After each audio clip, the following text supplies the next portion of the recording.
Qui dira jamais le sens profond de la domination que subit un peuple quand il est privé de sa liberté, et plus singulièrement de celle qui empêche ce peuple de disposer de lui-même, de jouir pleinement et fièrement de sa souveraineté de peuple.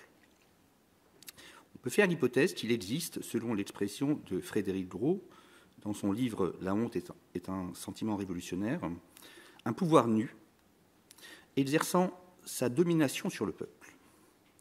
Ce noyau dur de nos constructions étatiques et sociopolitiques serait un pouvoir invisible dont les lois bavardes, je cite Frédéric Gros, et les fondations éloquentes dissimuleraient le silence honteux. Ce pouvoir ne se manifesterait alors vraiment qu'à travers les événements les plus scandaleux de la vie sociale, ceux dont la divulgation ébranle les fondements du vivre ensemble et conduit inlassablement à faire s'interroger le peuple sur l'injustice dont il est la victime. Humiliation, maltraitance, répression, spoliation. La vérité de ce pouvoir serait alors celle d'une indécente injustice qui, depuis les origines de la vie sociale, perdurerait malgré la civilisation des mœurs, les progrès du droit, la force des lois, les procès, les condamnations et les dénonciations qui le fustigent. Ce pouvoir nu de la domination semble invincible, parce qu'il est ce qui a toujours déjà été accepté par le peuple comme un trait de caractère indélébile de son statut de dominé. Mais un tel pouvoir existe-t-il ? Quelle forme prend-il ? Celle du despote, celle du capital, ou celle de la honte même, par laquelle ce peuple consent à subir encore et toujours une véritable servitude volontaire, selon l'expression de la Boétie. On pourrait penser d'abord que c'est une théorie politique de la domination qui permet le mieux de caractériser celle qui s'exerce sur un peuple. Nous entendrons d'abord par ce terme de peuple, simplement, la masse des hommes réunis dans une contrée en tant qu'elle constitue un tout. Mais ce peuple, quand il choisit d'obéir à une autorité politique censée garantir l'unité de ce tout, choisit-il autre chose qu'un maître ? En philosophie politique, pour penser l'obéissance civile, on peut récuser la notion d'autorité naturelle, c'est-à-dire l'idée qu'il y ait par nature des hommes qui naissent pour dominer et d'autres pour être dominés. On ne n'est pas dominant ou dominé. Mais ne peut-on le devenir à l'issue d'un conflit dont les uns sortiraient tantôt vainqueurs, tantôt vaincus ? On se trouve alors devant les prémices de ce que le philosophe Hobbes appelle dans son Léviathan, écrit en 1651, une république d'acquisition. Alors que dans une république d'institution, dit Hobbes, les hommes, par peur d'un état de nature belliqueux, se choisissent librement un souverain pour pacifier les relations sociales, dans une république d'acquisition, les citoyens ne choisissent pas leur chef, ils acceptent la domination d'un maître par peur qu'il exerce sur eux sa violence. Dans les deux cas, c'est toujours la peur qui conduit les hommes à l'état civil d'obéissance, mais l'objet de cette peur n'est pas le même. Dans le premier cas, la République d'institution, les citoyens ont peur de ce qui résulterait de l'absence d'obéissance à la loi. Ils ont peur d'eux-mêmes, en quelque sorte, de ce qu'ils pourraient faire s'ils n'étaient pas tenus par ce glaive qu'est la loi. Mais dans le second cas, la République d'acquisition, les citoyens ont peur de celui qui représente la loi. Le consentement à l'obéissance n'a donc pas les mêmes ressorts selon qu'on institue ou qu'on acquiert une république, suggère Hobbes. Le consentement à être gouverné ne s'opère pas toujours librement, pas plus que le choix du gouvernant. Souvent, le peuple se soumet à un dominant qui lui extorque un consentement forcé à cette domination. Ainsi, pour Hobbes, dans une république d'institution, celui à qui est librement octroyé ce consentement devient par là même non pas un despote, mais un souverain. Il devient capable d'exercer un pouvoir légitime sur ceux qui ont consenti librement à lui octroyer ce pouvoir, c'est-à-dire qui ont renoncé à en revendiquer l'usage pour eux-mêmes. Mais dans une république d'acquisition, la seule liberté de choix est la liberté de se soumettre au despotisme ou de récuser toute forme de domination, de revenir à l'état de nature. La domination d'un peuple est donc l'envers de l'institution du droit souverain. Cependant, les choses sont-elles si simples ? 3 critiques sont possibles à cette première théorie politique de la domination d'un peuple. D'abord, il peut arriver qu'il y ait des doutes sur la forme du consentement à être gouverné. Ce consentement a-t-il été libre ou forcé ? Y a-t-il eu accord contractuel ou extorsion ? Par un dominant qui ne dit pas son nom, sur un dominé qui s'ignore. Si ce qui compte est l'établissement d'une véritable société politique qui puisse mettre fin à cet état de guerre de tous contre tous, que constitue l'état de nature selon Hobbes, On laissera donc planer l'ambiguïté de ces doutes sur la forme de ce consentement. Qu'il se fasse librement ou de façon contraignante, le consentement sur lequel repose le pouvoir de gouverner permet au prince d'exercer effectivement ce pouvoir, mais le fait-il souverainement? Rien n'est moins sûr. L'ombre du despotisme plane toujours sur le consentement d'un peuple à obéir à un pouvoir. Ensuite, que devient le droit du peuple à disposer de lui-même dans une république dite d'institution? Ce droit est en effet le fondement de la souveraineté, et pour qu'il soit effectivement conservé, il faut que le prince ne s'identifie pas au souverain. Son pouvoir ne doit être tout au plus que l'émanation d'une souveraineté d'essence populaire, et donc intransférable. Un peuple qui transférerait sa souveraineté à un prince passerait immédiatement sous le joug d'un despote et abdiquerait sa liberté. Le contrat social ne saurait donc être un contrat de soumission à un prince, rappelle Rousseau. Il doit donc bien plutôt être l'acte par lequel, je cite, un peuple est un peuple, c'est-à-dire l'acte qui le crée véritablement comme peuple souverain, passant de la multitude d'une foule à l'unité d'une nation libre. Abandonner la souveraineté pour un peuple, à un individu ou à une assemblée qui le personnifierait, inévitablement de façon abusive, c'est se nier soi-même comme peuple. Nous voudrions maintenant insister sur une dernière critique de cette théorie de la domination politique qui invite à envisager les prolongements économiques, en quelque sorte, de cette théorie de la domination. L'idée d'une domination non seulement politique, mais économique du peuple, non pas simplement des peuples dominés, mais des classes populaires, qui en chaque peuple constituent les catégories les plus défavorisées de la société, trouve sa forme la plus élaborée dans l'avènement d'une forme d'économie, le capitalisme, tel qu'il est théorisé par Karl Marx, comme système d'échange basé sur la marchandisation du travail et l'instauration d'une économie de marché, dans laquelle s'opère essentiellement l'achat et la vente de la force de travail.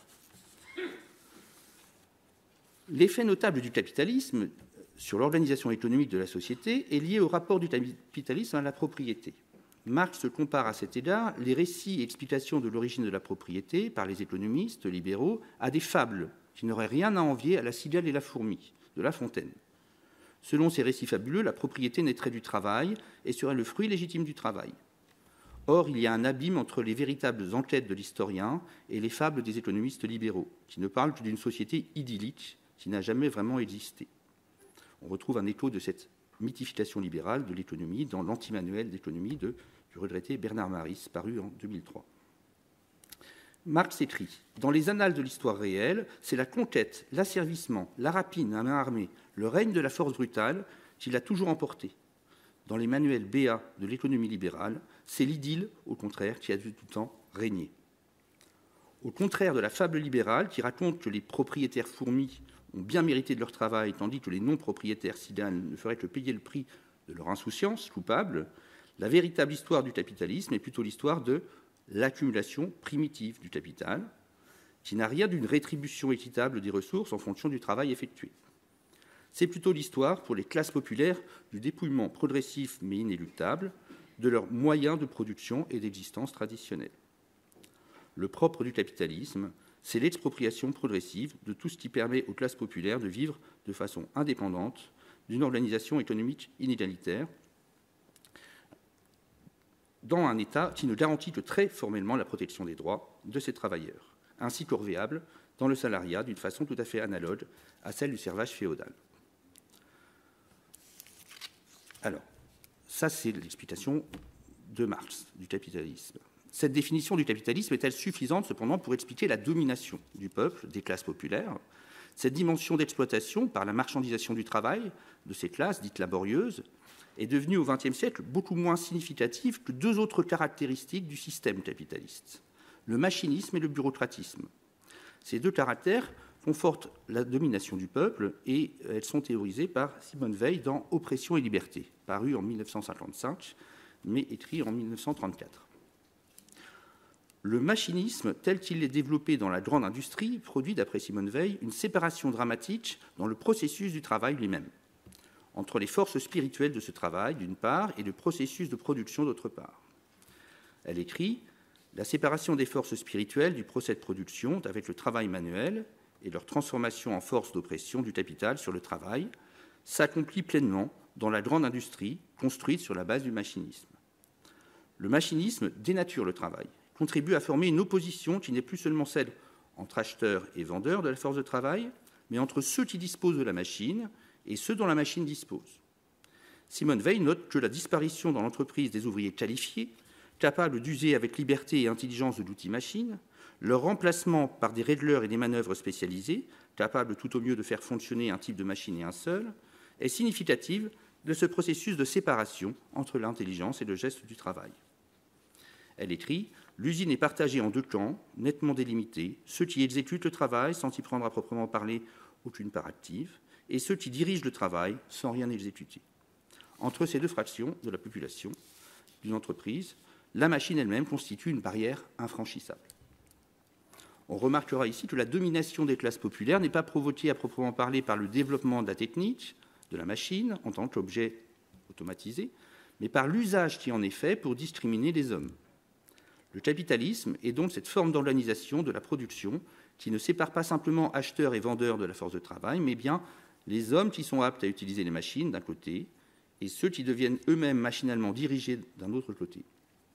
C'est le rapport à la machine qui devient le marqueur social déterminant, celui qui fait que vous appartenez au dominant ou au dominé.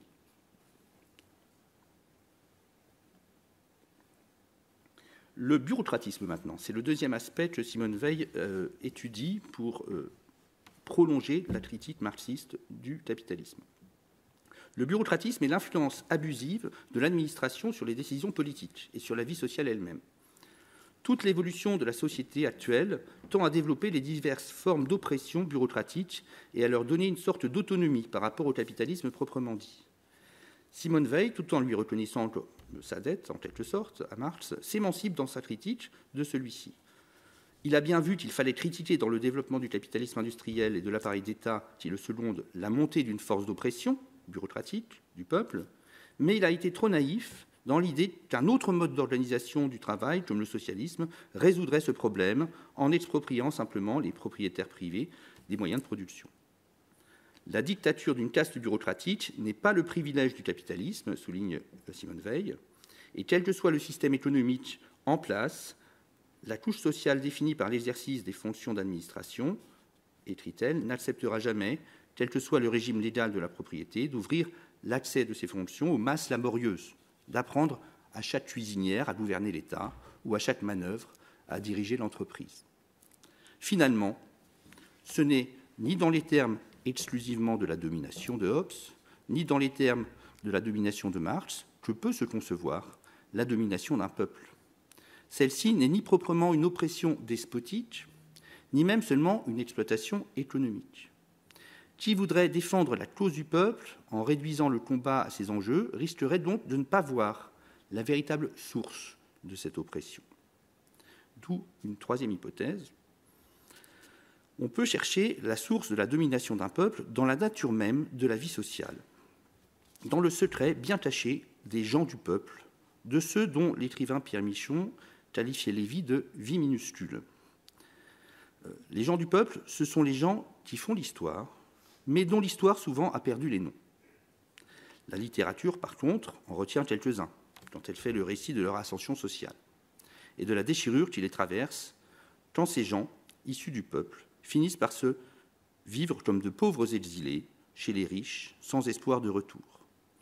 André Dufourneau, c'est un personnage de Pierre Michon, Julien Sorel, personnage de Stendhal, Lucien Chardon, personnage de Balzac, et bien d'autres petites gens, en quelque sorte, ont réussi, ou au moins tenté, de s'extraire de leur milieu populaire pour réussir leur vie en accédant à des catégories sociales dites privilégiées et en prenant bien soin de dissimuler alors la basse extraction de leur origine.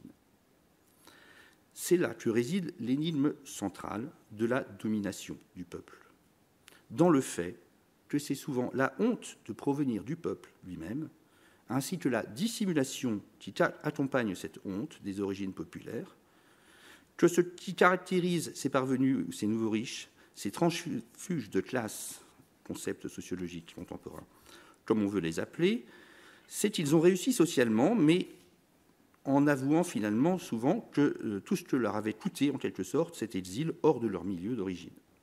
Tout ce que finalement ils ont perdu en reniant ces origines pour mener une vie loin de leurs racines. cet éloignement suscitant chez eux une mélancolie inconsolable ou les conduisant parfois même à des actes délirants. Didier Héribon, dans son livre « Retour à Reims », écrit ainsi : « Il y a un malaise produit par l'appartenance à deux mondes différents, séparés l'un de l'autre, par tant de distance qu'ils paraissent inconciliables, mais qui coexistent néanmoins dans tout ce qu'on est. Ce qui fait la domination d'un peuple, c'est finalement moins le despote ou le capital que la honte née de ceux qui l'ont renié de leur origine populaire, qui ont renié en quelque sorte leur origine populaire, une honte mêlée de regret de n'avoir pas su discerner la violence du monde social qui les avait coupés, en quelque sorte, de leurs racines. » Dans Retour à Reims, Didier Héribon écrit, en s'inspirant d'un roman qu'il a en quelque sorte considéré comme un modèle ou de référence dans le domaine littéraire, qui s'appelle Border Country de Robert Williams. Il résume en quelque sorte ce roman ainsi. Chez ce jeune homme que raconte le roman, l'éloignement d'avec son milieu d'origine, le malaise et la honte qui en sont les effets presque inévitables, ainsi que l'obligation, une fois rentré chez lui, de revivre mentalement son enfance et son adolescence, tout cela, d'une certaine façon, exprime en quelque sorte en lui une sorte de déchirement, de mélancolie, celle dont on parlait tout à l'heure. Il compare le parcours ici de cet individu à celui raconté par ce roman, ou dans ce roman, comme étant un roman dont, à la dernière page, le personnage principal comprend qu'il n'est pas possible de revenir, d'abolir la frontière instaurée depuis tant d'années avec ce milieu d'origine. Tout au plus, dit-il, peut-on s'attacher, en essayant de raccorder le présent au passé, à se réconcilier avec soi-même et avec le monde que l'on a quitté. C'est en mesurant la distance qu'on met fin à l'exil. Qu'est-ce que serait alors qu'un peuple libre de toute domination ? Vaste question, à laquelle on n'aura pas ici évidemment une réponse totale, mais on pourrait essayer de finalement avancer une hypothèse au moins. C'est qu'un peuple libre ne pourra l'être jamais sans d'abord l'image d'un souvenir originaire en quelque sorte, celui que des hommes réussissent à retrouver par de l'aliénation de la vie sociale, de la fierté de leur origine populaire, car mieux que le despotisme ou le capital, c'est la honte de ces origines populaires qui peut être désigné comme le pouvoir nu dont nous parlions en introduction, ce pouvoir à la racine de la domination du peuple. Le peuple est dominé à chaque fois qu'il est méprisé par ceux-là même qui en sont issus, à chaque fois que ces derniers cèdent à la honte de leur origine et cherchent à la dissimuler, à la renier, derrière des signes extérieurs d'appartenance à une élite de privilégiés. Je vous remercie.